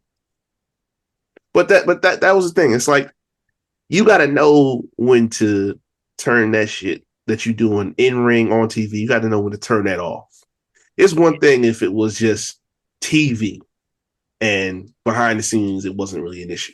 Now, he was living his gimmick on some level, over time, and that's the problem. Like you can't be one of those guys, even if he never really took off as a character or as a performer. It's like at least keep your job by acting right. But you want to do that? You ever listen to his music? Hell no.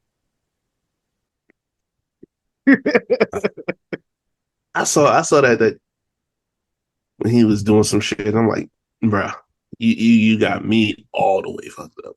If you think I'm putting that on, I listened to something, and I was like, I got to give stuff a chance, because like I was scrolling. When you scroll like on social media, it don't start playing unless you got the sound already on. It don't start playing, yeah. So like it be on mute. So like I was kind of watching the video on mute, and I was like, "Nigga, look like he's snapping a little bit." I rewinded it, turned the sound on, let it rock. No. Hear me and hear me good, nigga. I'm here to double down.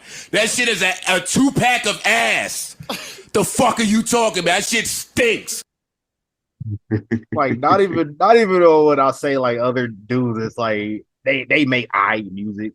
Like the way I used to talk about Travis Scott before he helped out my GOAT at WrestleMania, one of my GOATs at WrestleMania, I used to say Travis Scott was awkward, but like I got like 5 Travis Scott songs on my playlist. Like, no, for real.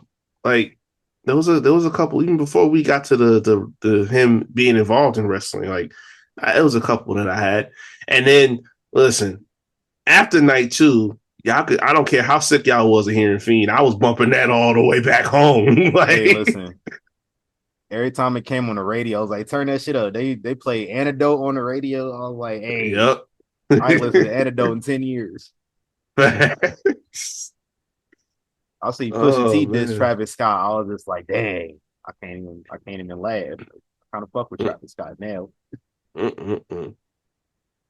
Listen, serve a purpose. I will give you a pass. But Pusha T got me thinking about something though. What's up? Because Pusha T, he talked about the reason why he dissed Travis Scott on the Clips new album was coming out. And he talked about how he pulled up at the studio, at Pharrell's studio in Paris to play Pharrell some music. And the Clips was in there to do like, so one Pusha T is like almost 50. His brother is over 50. So like you got 2 50-year-olds. They just trying to work. And you got this nigga coming in there, shutting their session down to play his shit while I'm trying to work. I don't even know this nigga. Like, I would already be irritated. But like Pusha T talked about how like basically Travis Scott, he played both sides. He likes to stay chaotic neutral when it comes to his networks and his relationships. So like he's willing to play both sides and allow, I actually saw this, like somebody said this verbatim. He allows other people to be collateral damage when it no longer benefits him. And he just moves on to the next person. Hey, yo. And I said, damn, this nigga might fuck over John Cena in the end. I kind of got upset. Oh, no. I'll delete all that shit. I'll go back to hating on him. I can't. Oh, no. Speaking of John Cena. Can't do that, man.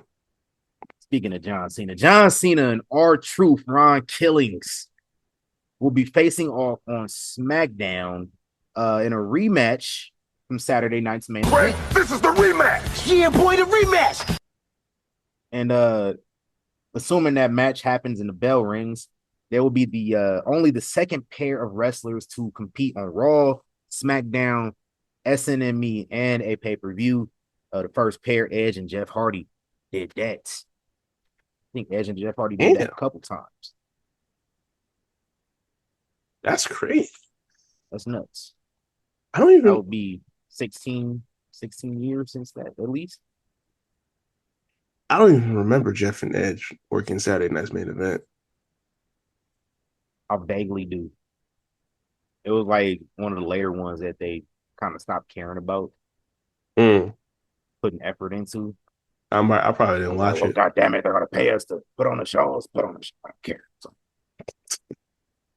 give me Kali, damn it. Kali, man. And actually, hold on, I gotta check. Did Kali work the main event at Saturday night's main event? Yeah, he did. Did he? That's nasty. That he. Oh my God, he did. Him and this John was Cena. Yeah. He beat him clean as a whistle. I think it was before. I think it was before One Night Stand. That wasn't the main event, but it was a match. It was honestly Saturday night's main event. The main event is the first match most of the time. Yeah. So I guess technically it was a main. That is because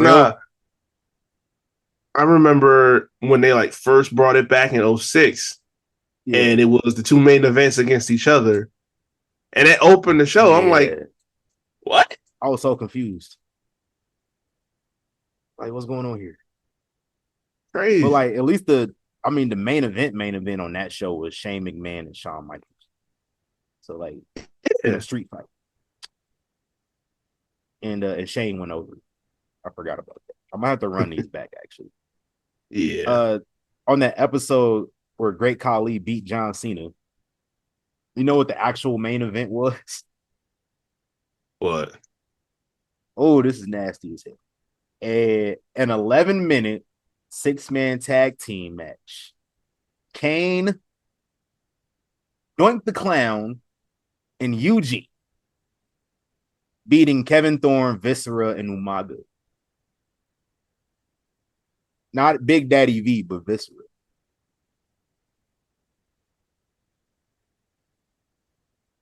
Yeah. Hear me good, nigga. I'm here to double down. That shit is a 2-pack of ass. The fuck are you talking about? That shit stinks. That was the last match on that card. I told you that they stopped caring. They just said, oh, they're giving us money. Give me Eugene in the main event. Damn it. We gotta start bringing Shane back. Like actual Shane. If there's ever a need for another retro peasant, that is that's high on the list. Drew a 2.2 rating. Jesus. That wasn't as bad as the Edge and Jeff Hardy episode. They did main event. That was in 2008, which I figured I was thinking 2008. Oh, okay. Yeah, I definitely didn't see that one. That drew a 1.4. Like, motherfuckers stopped caring. Damn. At that point. Well, listen. And that was the last one we got until December. I'm about to say, like, I understand at this point. Like, what was y'all doing? Nasty. But yeah, John Cena, R-Truth, Ron Killings. Dude cut the locks off on live TV. He been pulling up to the scene with his ceiling missing for the last couple years. True. Now, bro, just look like a crazy crackhead. Like, bro, look crazy for real.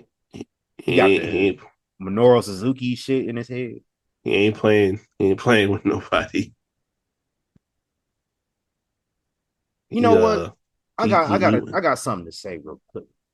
Y'all, you see how people turned on Jey Uso so fast, but like they was gassing him up, they was hyping him up, they wanted to see him in that spot, and then when he got to that spot, now they don't want to see it.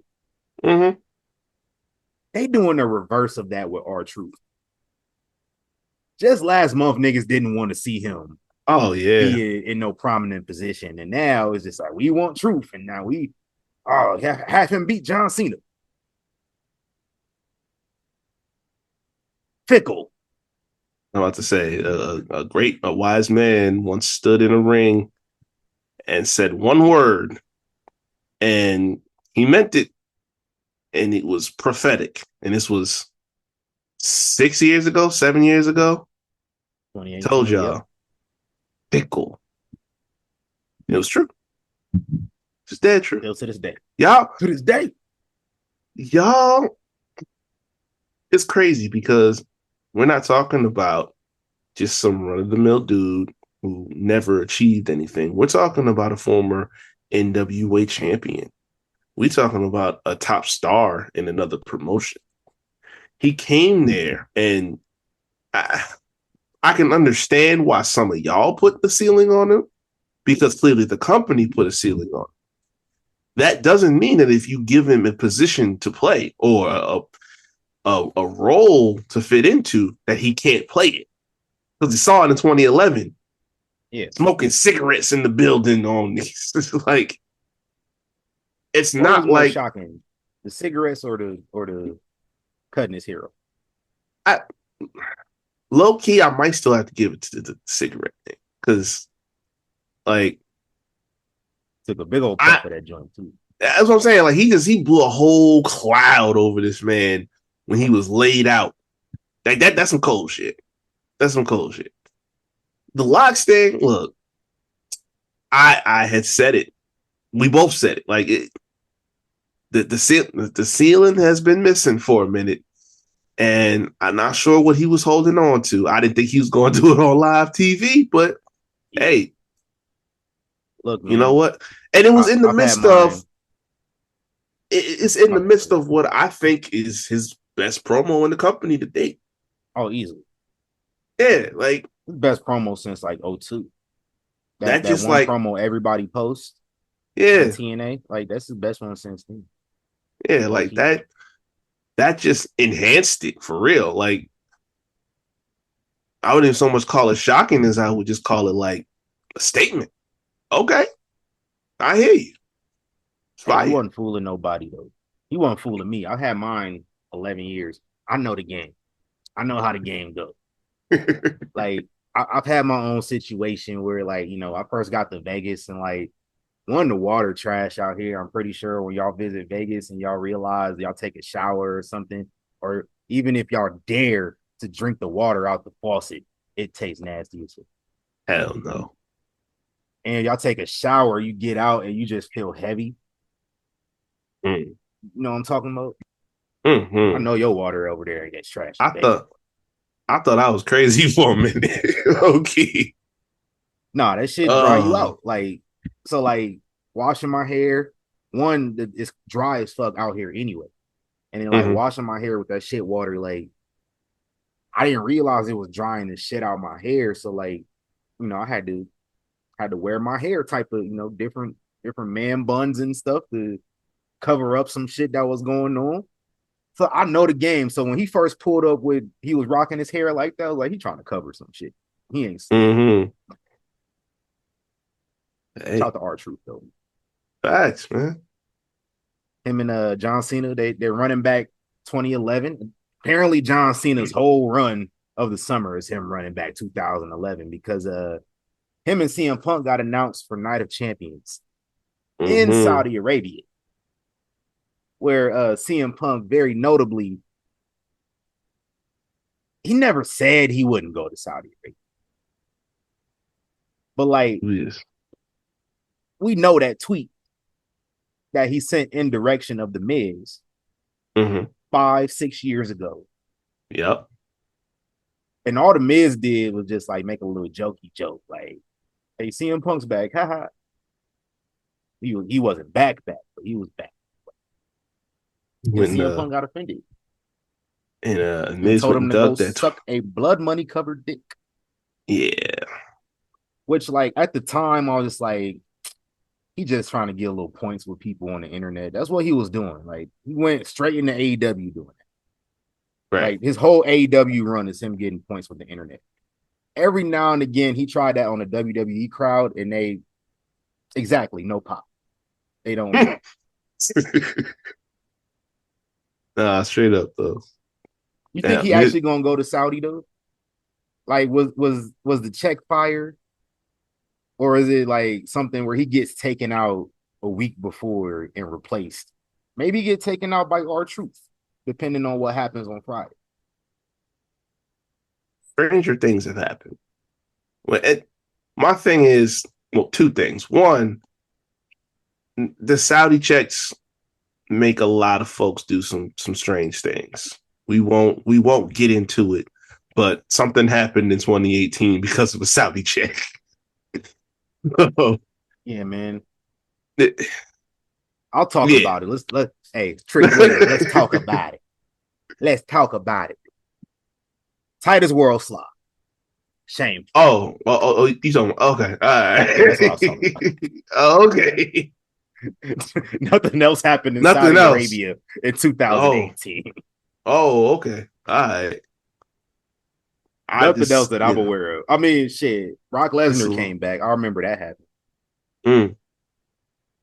They had no little blips on the radar in November. Shit. No, not that I'm aware of. No. Okay. Shane McMahon became the best in the world. That happened. Oh, okay. All right. You know, Brock Lesnar came back and won the belt because Roman was gone. But nothing else notable happened. Oh, okay. Nothing else. Oh, that must have been the main event. Yeah, it was. Hey, though, I was low key looking at them tickets for Night of Champions, though. They cheaper than our tickets. That's some bullshit. Oh, I'm sure. Look, you gonna spend the bread just trying to get over there. Facts. If I had it, I would. Cause I was like, shit, $18 for a ticket. Hey.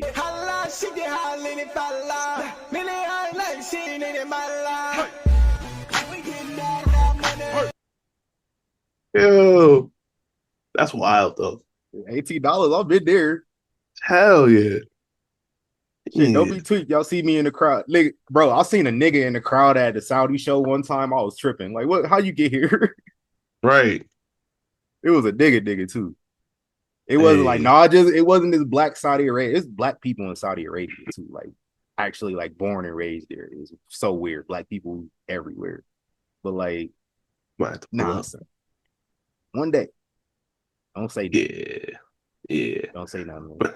But nah, so point is, them shouty checks, they make you do some different shit. Looking at you, Mr. Hickenbottom. Anyway, point number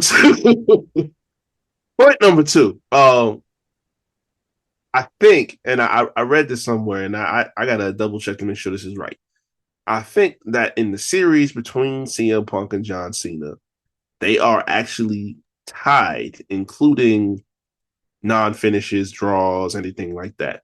So this match is actually going to determine who is the winner of this rivalry once and for all. Because it's the last time they're ever going to wrestle. So those are the only two reasons I think it might actually go through for real. Any other scenario, I say probably not. I don't think it is, just because, like, what are these two men going to do for SummerSlam? I'm gonna be honest. I don't want to see Cody and John at SummerSlam. I do not. And I plan on going, so I especially don't want to see it. And my man's hitting both nights of WrestleMania and both nights of SummerSlam in the same year. Hey man, I'm gonna have to. And then he's gonna hit WrestleMania again next year. Like, hey, look, man. At least this, this is just a drive for me. You know what I'm saying? Yeah, that's true. I just take a little trip up there. I can just get in the building. Low key, you're not gonna find too many bad seats in MetLife. That's the good thing. You're gonna find a bad field though. Hey. We're not there. You're gonna find a bad field and some bad gameplay on the field too. No matter who. I'm silent about my team, and I'm just paying attention to what they're doing.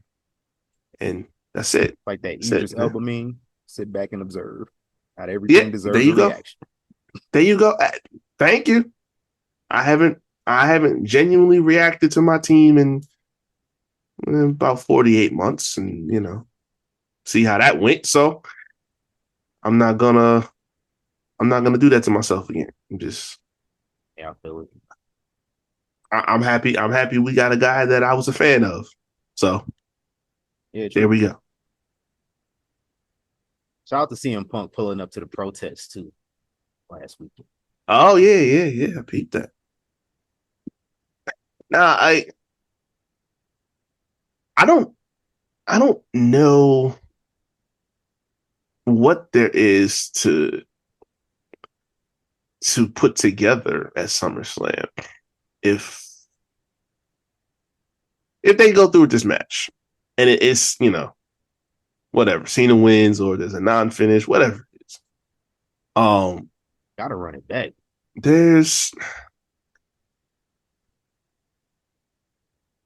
I'm thinking so, but it's like there's just a lot of options now. Because you gotta keep in mind, even though we have seen this already, and I don't think it'll happen, I'm pretty sure that by the time we get to July, the end of July, Roman's gonna be back. Mm-hmm. I thought he would come back at the last show. He got to come back at Saudi.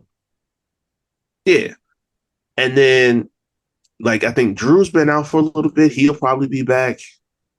Mm-hmm. Whatever they want to keep doing with Punk, whichever feud he's jumping in and out of. And this is my thing, right? I know that John said, Seth ain't gonna cash in on me. He wants to be the only champion when I'm gone. I'm on the mindset, I don't want to see Seth with that belt again. I already had a year of that. Yeah. I want to see Seth Rollins with the title. And it's not like John needs to hold the title all the way to December. Realistically. I wouldn't complain, though. I wouldn't either. But it's like, if you get to a point where nothing is going to be as big, because you can run Punk Cena SummerSlam again, because we've seen that before. I don't know if it's going to hit the same. I don't want to see Punk Cena and Cody, but it's like Cena and Roman. We just saw that 4 years ago. And it's like, look, I'll still watch it, but now, just like I knew when we saw it, then I know what's going to happen here. I know Roman's not taking that off of him. But I don't know what else is going to make sense unless you want to do something different and maybe get somebody fresh to go up against him. You want to take somebody young, you want to take somebody newer. But I don't see them pulling that type of trigger. You know who John Cena need to get his lick back on? Austin Theory. And they got so much work to do getting that. He on main event. Damn. He the nigga that be in the background of segments. Yeah. He the background nigga now. Ooh. They telling his story in the background, bro. Okay. Crazy. Okay. Some crazy shit, but I'm gonna throw it out there. Since he's kind of breaking away and I guess turning face anyway, what if by the time we get to SummerSlam, we could get John Cena going one-on-one with Jacob Fatu.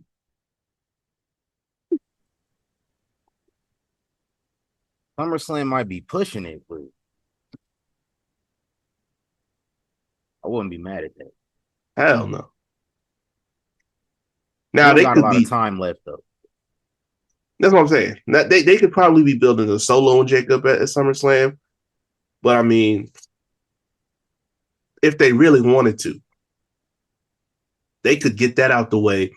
Saturday night's main event next month. Put the title on the line. Jacob could take Solo could take it off Jacob, and then he just opens things up like because Jacob done been had a rocket on him since he showed up. So You know what I mean? We could just make this a turnaround and be like, all right, cool. Send him on up there. Because that's what I was saying. Like, I just want to see something fresh. I want to see something new. And it's like, if this is going to be the last year we get the GOAT, every option should be on the table. Hey, Joe Tessitore white as hell too, by the way. Oh, we knew that. I ain't know he was that white. When Jacob Fatu cut that promo, he said some shit. I said, what the hell you just say? Oh, yeah. Yeah, man. Hey, shout out to Joe Tess, man. Hey, Facts. shout out to real quick, we're gonna plug our socials in a second, but I want to give a shout out. Did not get to shout this out earlier on the episode because it hadn't happened yet, but it's happened since. Shout out to FSW 16th anniversary show. In the main event, Ice Williams wins back the FSW Heavyweight Championship. That's WWE ID. Ice Williams wins back the FSW Heavyweight Championship from Danny Limelight. Danny Limelight held the title for the last year. Actually beat Ice. No, he did not beat Ice. He beat Shogun, who beat Ice. Players fuck up. But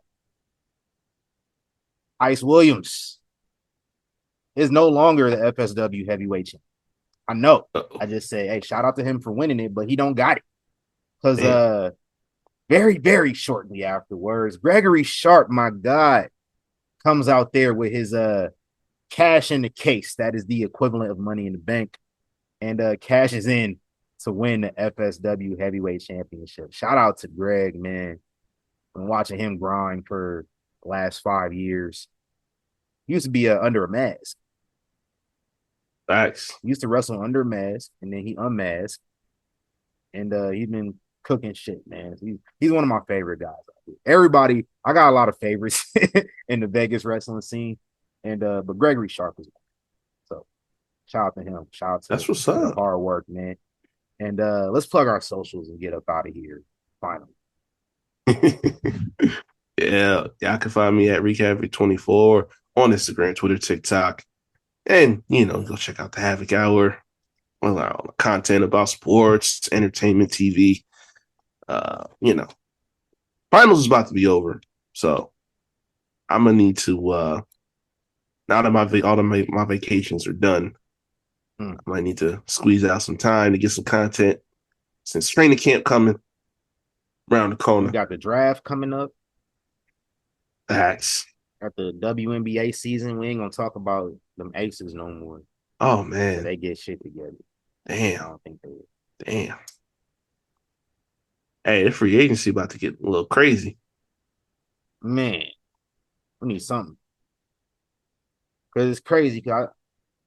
One person I wanted the Aces to get in free agency for like the last 2 years. I ain't even gonna say it because I don't want to jinx it. I'm just saying it's one of Asia Wilson's college teammates. I'm gonna say them. I don't think they played. But they both went to the same school. So they both know each other very well. Okay. And she cooking shit this season too. So she need to come on over. We don't got no state taxes out here. You know what I'm saying? We got less traffic than where she at right now. We don't got as many in your face scammers. Not scammers out here in Vegas. I still can't believe they moved Kelsey. Man.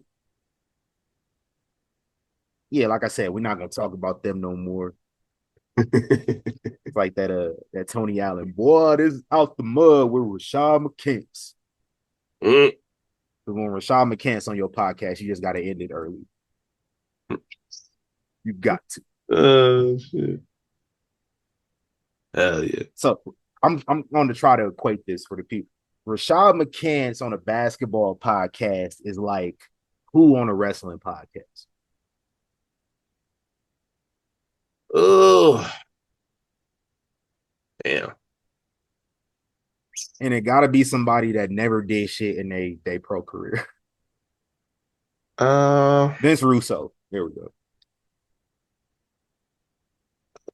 I guess. Rashad McCants is a Vince Russo basketball podcast. He the worst person on the podcast that he on, which is saying a lot. There's a lot of bad takes. You on a podcast with Gilbert Arenas and you got the worst takes. That's bad. That's bad. Yeah, that's not good. Anyway, man, TC Fontaine, go check out my photography, foyflix.com. Got the new price style set up and available, so go check that out. It's fire. If you like it, y'all can book us for WrestleMania or whenever wrestling shows y'all got out here. Come mess with your boy. And Young Kings Wrestling, we are available everywhere at YK Wrestling. How do I forget to plug Young Kings? Go check out Young Kings Wrestling everywhere else. Got that new shop coming soon too. And yeah, bro. Yeah. We're gonna stay positive going forward. Fuck Zoom. Yeah, man. Yeah. I love. You believe that shit, man. They never like to see us win. Never like to see us win. Never. It's officially episode almost got canceled. Bruh. But then I was like, nah, it's too good. It's too good. Had the title for it. I'm like, yeah, man. It was too good. So we straight. Yo, Keys Wrestling, man. We out of here. Gone.